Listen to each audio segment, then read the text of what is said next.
రేపటి నుంచి పిల్లలకి గుడ్ న్యూస్. వంటిపోటు బళ్ళు అంట, ఇంకేం పండగే. వంటిపోటు బళ్ళు అయిపోయిన తర్వాత ఇంకా హాలిడేసేగా. అప్పుడప్పుడు అనిపిస్తూ ఉంటుంది మనం కూడా స్కూల్ పిల్లలు అయిపోతే బాగుంటుంది కదా.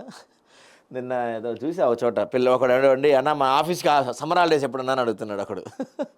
అంటే ఇంకా మనలో ఉన్న చైల్డిష్నెస్ ఇది ఎప్పటికీ లోపల ఉంటుంది. వంటిపోటు బళ్ళు, ఈ సమ్మర్ హాలిడేస్ ఇలాంటివి ఇప్పటికే మనం అంటే వయసు నిన్న ఎవరో చెప్తున్నారు నాతో, వయసు పెరిగే కొద్దికి మనం కొంచెం పెద్దవాళ్ళు అయ్యేటప్పటికీ పండగలంటే ఇంట్రెస్ట్ ఉండకుండా పోతుంది. హోలీ అంటే చిన్నప్పుడు అసలు 2 రోజుల ముందు నుంచే మనం రంగులన్నీ కొనుక్కొని పెట్టుకొని ఈ పాటికి మార్నింగ్ లేవటమే రంగులు చల్లుకుంటే లేస్తుండే హోలీ అప్పుడు. 6 నుంచే 7 నుంచే లేవటమే ఇంటి బయట ఫ్రెండ్స్ వచ్చి నుంచొని రెడీగా నుంచునే వాళ్ళు రంగులు పోయటానికి. అవన్నీ అయిపోయాయి. ఇప్పుడు మారిపోయాయి పరిస్థితులు. ఎవరికి వాళ్ళు దూరంగా ఉంటున్నారు, ఎక్కడికక్కడ దూరం అయిపోయింది. అంతా డబ్బు వ్యవహారం అయిపోయింది. ఫ్రెండ్స్ కానీ సంబంధాలు కానీ ఇవన్నీ ఏమి లేవు. సరే, పిల్లలకైతే మొత్తానికి హాఫ్ డే స్కూల్స్ పెడుతున్నారు. వచ్చిన 23వ తేదీ వరకు హాఫ్ డే స్కూల్స్. ఉదయం 8 గంటల నుంచి మధ్యాహ్నం 12:30 వరకు స్కూల్.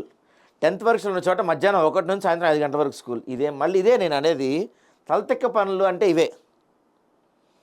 మధ్యాహ్నం 1 నుంచి సాయంత్రం 5 గంటలకు స్కూల్ అంటే ఏం పిల్లలు ఏమనుకుంటున్నారు మీరు? మీ ప్రభుత్వ స్కూల్స్లో ఏమన్నా ఇరగబొడిసేట్టు ఫెసిలిటీస్ ఉన్నాయా? అయ్యే రేకుల బళ్ళు, ఫ్యాన్లు ఉండవు, ఏముండవు. మధ్యాహ్నం 1 to 5 పిల్లలు కూర్చుంటే ఎట్లా అండి? ఏదన్నా ఆల్టర్నేట్ చూడాలి కదా మీరు దానికి.